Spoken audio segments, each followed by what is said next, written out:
सो आज हम करने वाले हैं 5.2 एक्सरसाइज, जिसका मतलब कि जो एपी की एक्सरसाइज थी उसकी सेकंड एक्सरसाइज आज हम करने चले हैं। ठीक है, ये इस एक्सरसाइज का पार्ट 1 होगा। इस पार्ट 1 में हम सारी चीज़ें जो बेसिक फॉर्मूलेज या बेसिक तरह से क्वेश्चंस पूछे जा सकते हैं उसके बारे में बात करेंगे। इसके बाद हम थोड़ा सा एडवांस लेवल पे जाएंगे, इसके वो पार्ट 2 में होगा। और उसके बाद लास्ट थर्ड पार्ट भी होगा इसमें, जो कि हमें कॉम्पिटेंसी बेस्ड क्वेश्चन से थोड़ा सा दिखाएगा कि कॉम्पिटेंसी बेस्ड क्वेश्चन कैसे आ सकते हैं इसी एक्सरसाइज से। ठीक है, तो स्टार्ट करते हैं।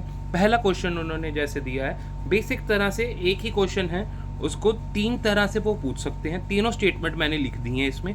अगर हम देखें यहाँ पे हमें ए दिया यानी फर्स्ट टर्म दी है, डी यानी डिफरेंस दिया है 3 का, एन यानी कि नंबर ऑफ टर्म्स दिए हैं, ए एन निकालने को बोला है। ठीक है, हमें यही क्वेश्चन ये तो सीधा सीधा लिख दिया, सबसे आसान इसमें करना, हमें सीधा वैल्यू दी हुई है। सेकंड, उसको स्टेटमेंट की तरह से दिखा दिया है। कई बच्चों को स्टेटमेंट में बनाना नहीं आता होता, स्टेटमेंट अगर दी हुई है उसमें समझ नहीं लगता उसको क्या चीज़ दी है क्या नहीं, तो इसके लिए मैंने साथ साथ में ये भी चीज़ दे दी। अगर यहाँ पे देखो आपने लिखा हुआ है find the eighth term, eighth term लिखी है, एट्थ टर्म क्या होगा, एन होगा 8। ठीक है, जब भी हमारे किसी नंबर के साथ टी एच या एन डी, सेकेंड जैसे सेकेंड है, सेकेंड के साथ एन डी लग जाता है, थर्ड के साथ आर डी लग जाता है, वैसे ही टी एच, ये वाली सारी जब दी हो ना चीज़ें, तो हमें वो नंबर इंडिकेट कर रहा होता है एन, ज़्यादातर, हमेशा नहीं बट ज़्यादातर। ठीक है, जैसे यहाँ पे एट्थ लिखा है तो एन हमारा 8 होगा। ठीक है, और उन्होंने खुद लिखा है if first term is a, first term का सिंबल ए होता है, ये आपको पता चले। First term is 7। ठीक है, तो 7 हमें ए की वैल्यू दी हुई है। And common difference is 3, common difference 3 दिया हुआ है, ये भी हमें इसी क्वेश्चन में पूरा बता दिया। ठीक है, या तो इस तरह से आ सकता है, या यही क्वेश्चन थोड़ा सा वो और घुमा के क्या कर सकते हैं, उन्होंने सीधा लिख दिया find the eighth term of AP, और उन्होंने एपी दे दिया पूरा आपको। ठीक है, पूरा एपी दे दिया। अगर आपको पूरा एपी दे दिया, अब इसमें से आपको डिफरेंस खुद निकालना पड़ेगा। ऊपर वाले दोनों में डिफरेंस दिया हुआ था, जहाँ ऐसे यहाँ पे 3 दिया है, यहाँ पे भी 3 दिया, यहाँ पे आपको डिफरेंस नहीं दिया, वो निकालना पड़ेगा। वो निकालने का फॉर्मूला आपको पिछले ही एक्सरसाइज में बता चुका हुआ हूँ, फिर से आप जान सकते हैं। 10 - 7 = 3, तो डिफरेंस 3 ही आएगा। A2 - A1 होता है या A3 - A2, तो उससे हम निकाल सकते हैं। लेकिन एक ही क्वेश्चन को 3 कैसे कैसे तरह से पूछ सकते हैं, वो मैंने आपको इस चीज़ में पहले बताया। ठीक है, आगे भी जो क्वेश्चंस होंगे उनको मैंने ऐसे ही 3 पार्ट्स में डिवाइड करके बताया हुआ है कि आपको कन्फ्यूजन ना रहे। आगे अब इस क्वेश्चन को सॉल्व करते हैं। हमें क्या क्या दिया हुआ है, ए डी और एन दिया हुआ था, हमें ए एन निकालना। ए एन का डायरेक्ट फॉर्मूला लगा सकते हैं हम। ठीक है, ए एन का फॉर्मूला होता है A+n-1d। ए हमारा दिया था 7, हमें n 8 दिया, तो ए 8 निकालना है। ए की वैल्यू 7 प्लस एन की जगह 8 - 1 और डिफरेंस 3। 8 - 1 पहले करेंगे, ब्रैकेट को पहले सॉल्व करना होता है, तो 8 - 1 7 बन गया। 7 को मल्टीप्लाई करेंगे 3 से, 7 3 = 21, 21 + 7 28 हमारा बन जाता है। तो ए 8 की वैल्यू हमारी निकल आई, 8 टर्म हमारी निकल आई। सीधा ऐसे ही आंसर है। अगर आपको ये लास्ट स्टेटमेंट दी होती तो आपको ये डी निकालने के लिए ये फॉर्मूला लगाना पड़ता, A2 - A1, और वो होता 10 - 7, और वो बन जाता 3, तो डायरेक्ट ऐसे हो जाता। ठीक है, अब अगर हम सेकंड क्वेश्चन पे चलें, सेम ऐसे ही क्वेश्चंस हैं, कुछ अलग नहीं है। सेकंड क्वेश्चन में क्या दिया हुआ है, देखो सेम वही ए डी एन दिया, ए एन निकालने को कहा है। ठीक है, उन्होंने हमें दूसरा जैसे मैंने लिख दिया क्वेश्चन, वो क्या कह रहे हैं कि 105वीं टर्म, मतलब कि 105th टर्म निकालनी है। 105वीं टर्म, टी एच लगा दिया तो मतलब हमें एन दिया है। ठीक है, if first term is 3.5, first term हमें दे दी 3.5, यानी ए 3.5 दे दिया। एंड डिफरेंस, कॉमन डिफरेंस भी लिख सकते हैं, वो डिफरेंस भी लिख सकते हैं, वो हमें दिया है कितना, 0। ये सब चीज़ें दी हैं, हमें 105वीं टर्म निकालनी, यानी ए 105 निकालना है। ठीक है, कैसे निकालेंगे, या इसका दूसरा क्वेश्चन जो वैसे ऊपर था कि 105th टर्म निकालो एपी, और एपी ऐसा दिख रहा है तुम्हारा, सारी टर्म सेम है। अगर सारी टर्म सेम है तो लास्ट वाली टर्म भी सेम ही होगी, ये तो हमें पता चल ही जाना चाहिए। तो ऐसा क्वेश्चन जो है वो ज़्यादातर एमसीक्यू में पूछते हैं। अगर 2-3 मार्क्स में पूछना हो तो वो शायद ऐसा फॉर्म में देंगे आपको। ठीक है, तो ये बेसिक सा ही क्वेश्चन है, ज़्यादा कुछ है नहीं। हमें जो जो दिया था हमने लिखा, ए डी एन लिखा, फॉर्मूला लगाया, A n = A+n-1d। हमारा n क्या था, 105, तो इधर ए 105 लिखा है। 3.5 + 105 - 1 × 0, 105 - 1 104 होता है। उसको हमने 0 से मल्टीप्लाई किया तो 0 बन जाएगा, तो 3.5 + 0 3.5 ही आंसर आता है। तो हमारी टर्म का जो आंसर निकला वो 3.5 ही था, यानी कि सारी टर्म्स 3.5 ही होंगी उस एपी में। ठीक है, अब प्रैक्टिस के लिए मैंने कुछ 3 सम्स दे दिए हैं, आप ये देख सकते हो, ये 3 सम्स हैं। आप इसको सॉल्व करो। अगर आपसे सॉल्व नहीं होते हैं तो आप कमेंट डाल दो, मैं इसकी भी अलग से वीडियो डाल दूंगा, या आपको एक लिंक दे दूंगा अगली वीडियो में जो डिस्क्रिप्शन में होगा, उसमें ये सब सॉल्व किए होंगे। ठीक है, ईजी ही क्वेश्चन है, ज़्यादा कुछ इसमें डिफरेंस है नहीं। ठीक है, और अब ऐसे ही हम नेक्स्ट क्वेश्चन चलते हैं, जिसमें शायद अगर हम देखें, ये आप इसको सॉल्व करो, ये थर्ड क्वेश्चन हमारा जो अब हम करने जा रहे हैं ये अलग तरह से है। इसमें क्या है, हमें ए दिया है, ठीक है, हमें ए दिया है, डिफरेंस दिया है, एन दिया है और ए एन दिया है। ठीक है, मतलब डिफरेंस की वैल्यू निकालने को बोला है, ये हमें दिख रहा है, ए एन दिया हुआ है। या इसका ऐसे भी बन के आ सकता है, अगर आपका जो MCQ टाइप हो या क्या कहते हैं 3 मार्क्स में हो, तो ऐसा भी क्वेश्चन बन सकता है, find the missing term. Missing term find करने को कह सकते हैं, मतलब कि उन्होंने पूरा AP ही निकालने को कह दिया। ठीक है, और इसमें पहली टर्म दी है और आखिरी टर्म दी है, इसमें ज़्यादा मार्क्स लगेंगे, इसमें क्वेश्चन शायद 3 मार्क्स में आ सकता है। ये हुआ तो शायद ज़्यादा मार्क्स का ना बने। ठीक है, क्योंकि इसमें हमें एक एक टर्म भी निकालनी है, जैसे A1 ये है, A2, A3, A4, A5, A6 और ये A7 है, A7 दिया हुआ है। ठीक है, और बीच वाली सारी टर्म निकालनी है 2, 3, 4, 5, 6। ठीक है, इसका और कौन सा टाइप हो सकता है, शायद इसका एक और टाइप भी है, नहीं इसका और कोई टाइप नहीं है। ये 2 तरह से इस क्वेश्चन को पूछा जा सकता है। अब वो कैसे करें, हमने पहले जो वैल्यूज़ दी हुई थी, A दिया था, N दिया था और AN दिया था, है ना। 7 टर्म्स हैं, 7 टर्म्स में से A की वैल्यू -18 है, लास्ट वाली जो 7th टर्म है उसकी वैल्यू 0 है। वैल्यूज पुट की, AN की जगह 0, A की जगह -18, N -1 यानी 7 - 1 6 बना, 6D इधर ही रहा है, -18 को उधर ले गए तो +18 बन जाएगा, 18 और ये 6 डिवाइड हुआ, डिफरेंस हमारा 3 आ गया। अगर उन्होंने सिर्फ डिफरेंस पूछा है, ठीक है, तो यहाँ पे क्वेश्चन खत्म हो जाएगा।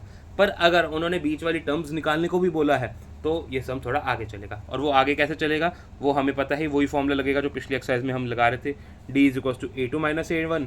ये A1 क्या था, -18, माइनस माइनस प्लस बन गया, 18 उधर गया, -18 + 3 -15 बन गया। सेम इधर भी डिफरेंस A3 - A2 है, A3 वैसे ही था, -15 + 15 बना, 15 उधर गया, -15 + 3 -12।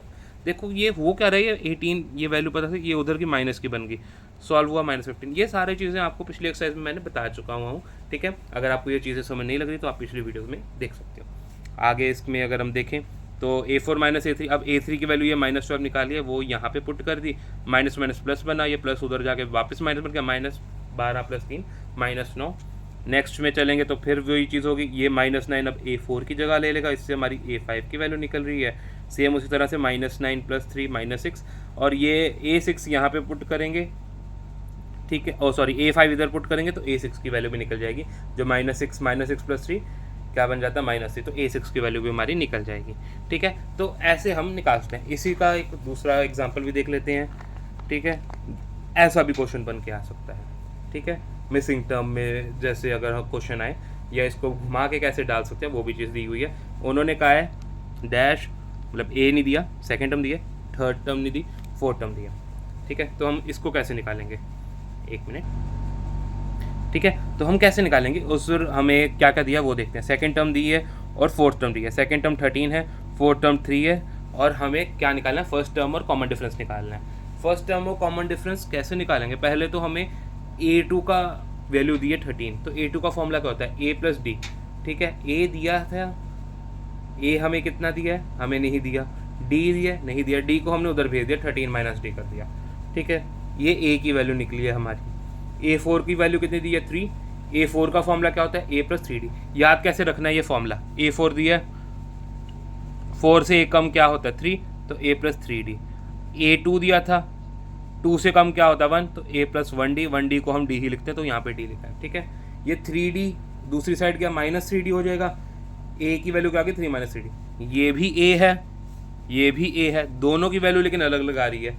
इसका मतलब क्या है कि हमें ये डिफरेंस, तब पहले तो A दोनों, ये कह रहा है कि मैं A हूँ, ये कह रहा है मैं A हूँ, दोनों ही A हैं। ठीक है, तो इनकी जो वैल्यूज़ दी हुई हैं हम उन दोनों को सेम इक्वल कर देते हैं। ठीक है, ठीक है, हमने ये चीज़ की तो हमने 13 - D को इक्वल कर दिया 3 - 3D से, क्योंकि दोनों ही A की वैल्यूज़ थी, दोनों ही सेम होनी चाहिए, तो दोनों सेम होनी चाहिए, इसलिए हमने क्या किया, 3 उधर गया, ये D इधर आ गया। ठीक है, 3 उधर गया, 13 - 3 10, ये D उधर गया, +D बन गया, D - 3D, -2D वैल्यू होगी, -2 को हमने 10 से डिवाइड किया तो -5, डिफरेंस हमारा -5 आ जाता है। ठीक है, तो हमें -5 डिफरेंस मिल चुका है। अगर -5 डिफरेंस मिल गया, उसके बाद उन्होंने क्या कहा था, A फर्स्ट निकालो ए थर्ड भी निकाल सकते हैं, अब वो हमारी मर्ज़ी, वो हमको दिया नहीं हुआ। तो ए फर्स्ट कैसे निकलेगा? ए फर्स्ट का तो फॉर्मूला A2 माइनस A1 है। A2 हमें 13 दिया था, A1 माइनस का था, माइनस A1 को उधर ले गया प्लस A1 बन गया, -5 को उधर ले आए प्लस 5 बन गया, 13 + 5 18, तो हमारा ए फर्स्ट निकल आता है। सिमिलरली A3 माइनस A2 है, डिफरेंस -5 है। A3 कितना दिया हुआ है? A3 हमने निकाला नहीं है। A2 लेकिन हमने निकाला था 13, वही 13 वैल्यू माइनस की पुट की इधर लेके आए तो +13, 13 - 5 8, तो A3 की वैल्यू आ जाती है 8। ठीक है, ऐसे ही अब कुछ प्रैक्टिस क्वेश्चंस की बारी है, ये आपको खुद करने पड़ेंगे। ये फर्स्ट, सेकंड, थर्ड कुछ हो जाएंगे, कुछ नहीं होंगे तो आप मेरे से पूछ सकते हो। इसका एक बढ़िया सा स्क्रीनशॉट आप ले लीजिए, ठीक है, और सॉल्व करिए। अब आगे, अब अगले तरह के क्वेश्चन कैसे हो सकते हैं जहाँ पे हमें n ना दिया हो, ठीक है, मतलब कि हमें टर्म्स, नंबर ऑफ टर्म्स निकालने को बोला हो, वो वाले क्वेश्चन हैं। यहाँ a दिया है, d दिया है, an दिया है। इसी क्वेश्चन को दूसरी तरह हम कैसे लिख सकते हैं? विच टर्म ऑफ AP, पूरा AP लिख दिया, इज 3.6। 3.6 कौन सी टर्म है इनमें से, मतलब n निकालने को बोला है। या एक और तरीके से इसको लिख सकते हैं, number of terms of AP निकालो, अगर फर्स्ट टर्म और लास्ट टर्म -18.9 और 3.6 है, यही चीज़ बोल दी उन्होंने, ठीक है। तो ये निकालने का तरीका हमें आना चाहिए। इन तीनों क्वेश्चन में चीज़ सेम ही कही है, लेकिन पढ़ के कई बार बच्चे कन्फ्यूज हो जाते हैं, हमें निकालने को कहा क्या।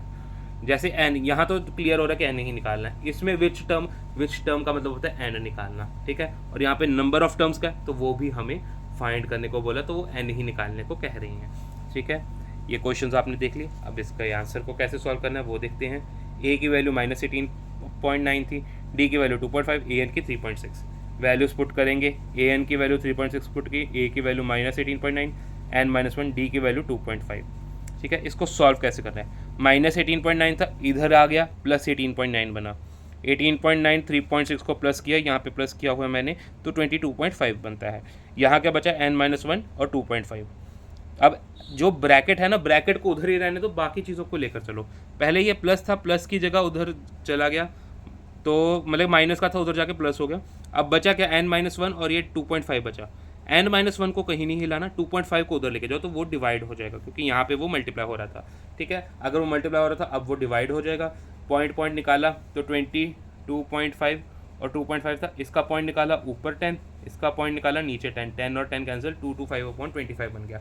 दोनों की कटिंग की तो हमारा 9 आंसर आ गया। 9 आंसर आता है, 9 की वैल्यू n - 1 है, ये -1 अब उधर भेजो, +1 बन जाएगा, 9 + 1 10, 10 हमारा n आ जाता है, ठीक है।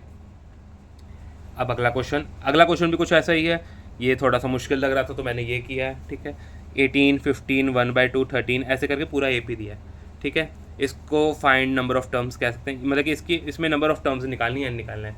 या दूसरा क्वेश्चन वैसे ही, which term is -47 in this AP, ठीक है, वो n निकालने को बोला। या इसमें इस तरह से भी क्वेश्चन बन सकता है। तीनों तरह से मैंने लिख दिया है, ठीक है, आप रीड कर सकते हो। नंबर ऑफ टर्म्स निकालनी है, फर्स्ट टर्म और लास्ट टर्म दी हुई है, और कॉमन डिफरेंस दिया हुआ है।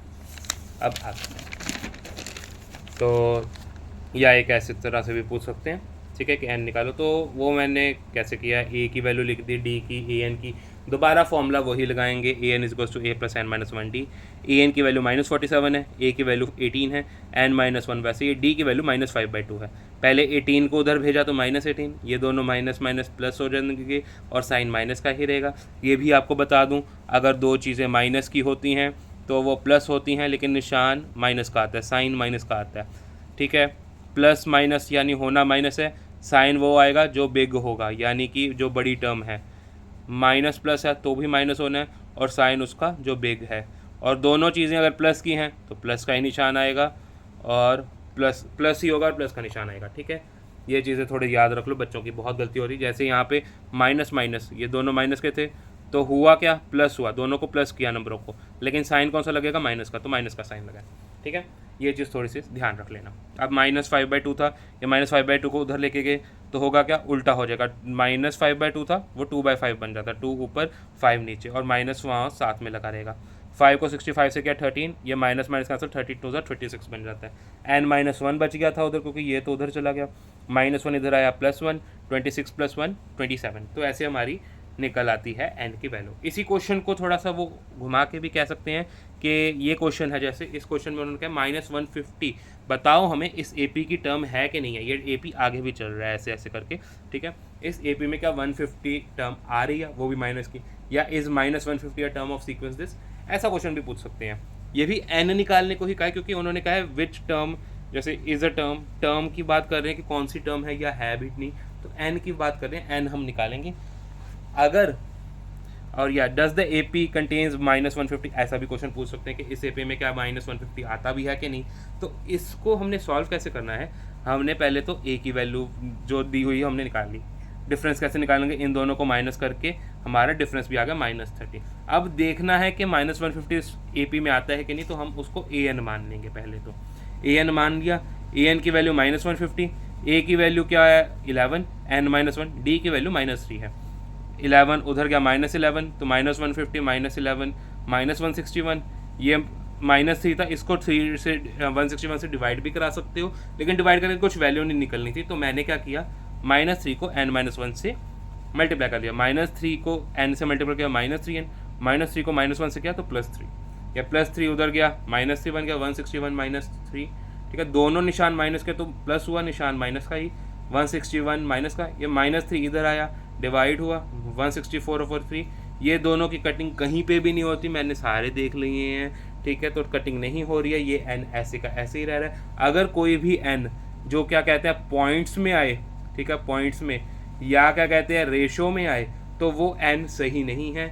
n हमेशा एक नॉर्मल नंबर होना चाहिए, 1 2 3 10 15 16 ऐसा को नंबर होना चाहिए। क्योंकि ये रेशो में आ रहा है, तो ये n रेशो में होने के कारण ये हमारा जो वैल्यू है वो नहीं है, इट इज़ -150 हमारे AP में नहीं है कोई टर्म, ठीक है। -150 हमारी AP में नहीं आ सकता, ठीक है। ये इस क्वेश्चन को ऐसे सॉल्व करना है। अगर आपको दिख गया कि रेशो में है, पहले देखो कटिंग हो रही है, डिवाइड हो रहा है कि नहीं हो रहा। अगर हो रहा है तो छोड़ कर दो, जैसे 3 को 164 से मैं डिवाइड करके देखूँ, 5 3 15, 1 और 4 14 बनता है, 4 3 12, और ये 2 रिमाइंडर बन जाता है, पॉइंट्स में आंसर आता है इसका आगे। तो ये नहीं हो रहा डिवाइड, तो इसलिए हमारा जो भी ये -150 टर्म है इस AP में नहीं एग्जिस्ट करती, ठीक है। अब आगे आपके लिए कुछ क्वेश्चंस है प्रैक्टिस के लिए, ये आप करिए, ठीक है। और आज का पार्ट यहीं पे समाप्त होता है, यहीं पे आपका पार्ट एंड हो रहा है। अब इसके नेक्स्ट पार्ट जो आएगा उसमें आगे थोड़े से एडवांस क्वेश्चन होंगे, इन्हीं से शुरुआत होती हुई थोड़ा आगे चलेंगे क्वेश्चंस वो, ठीक है। थोड़ा सा वो लेवल हाई होगा, लाइक स्टेटमेंट ही हाई होगी, सॉल्व ऐसी करनी है। स्टेटमेंट को अगर आप समझ गए तो आपका क्वेश्चन आसान हो जाएगा, ठीक है। Bye bye.